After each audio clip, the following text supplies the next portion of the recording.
And I want to bring that up because, Napoleon Hill, the author, I'm a big fan of him, best-selling author. He has this quote where he says, every adversity, every failure, every heartache carries with it the seed of an equal or greater benefit. With 3 kids, you're trying to raise 3 kids, you're in the NBA. Not yet. I didn't have 3 yet. How many kids did you have at this point? Do you have any kids yet when you're in the NBA? When did you have your first child? 84. So you're in the NBA for about 2 years before you had any kids. Yes. As you're though trying to be a family man, like Wilt Chamberlain as an example. He describes in his book, The NBA Life, in pretty vulgar detail, but basically there's just a lot of temptation from sex to drugs to alcohol to nightlife to whatever. What kind of challenges did you face as you're trying to keep a family together at the NBA level? What's that like? The biggest thing for players, especially married people, that your time off. During the season, your relationships are pretty good because you get that break. Okay, I see you in 3 days. I'm going on the road. Come back. Oh, I love you. You love me. And you go again. You go back out for 2 or 3 days. So you get that break. But the summertime when it hit, back then, you used to could play in a lot of charities events, whether it was bowling, golf, whatever, and you would go.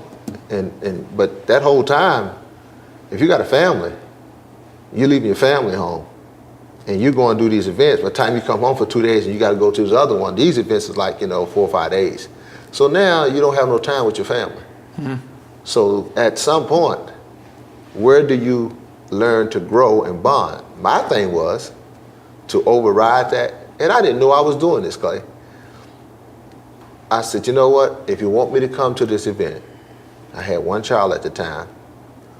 I said, I got to bring my wife and my kid because I wanted to learn and know my wife and my kid when I'm not constantly going.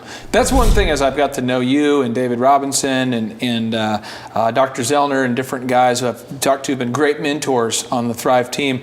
The idea that they keep mentioning that the importance of bringing your wife with you on it. My wife's on the set today, which is why if I keep drifting my focus, it's because I'm hitting on her. I'm trying to hit on her. I'm just kind of look over here and trying to, so I keep going, hey. That kind of. But seriously, bringing your wife with you and incorporating your wife and your kid in your business. I bring my son up to work all the time. People are like, what's he doing? Right. I bring him up there because, he's a big part of my life and I want him to know what's going on. Right. And someday, I'd like him to be involved and work with him. And I think that's awesome. Now, I want to ask you this, though. You played in the NBA with some crazy dudes.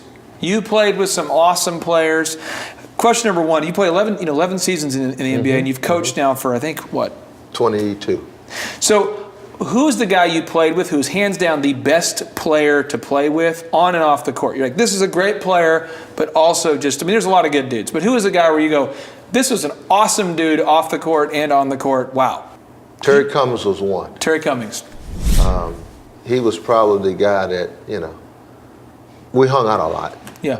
He would pick me up, we go to the airport together and, fly out together, whatever, pick me up, go to the games together.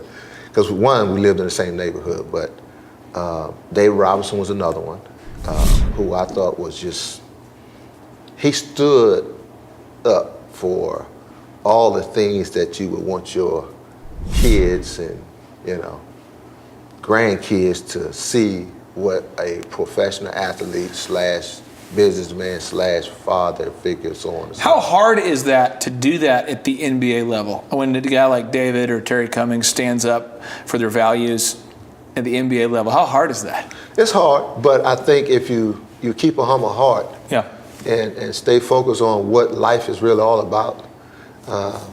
For example, I never lived beyond my means as a rookie because of the village. Yeah.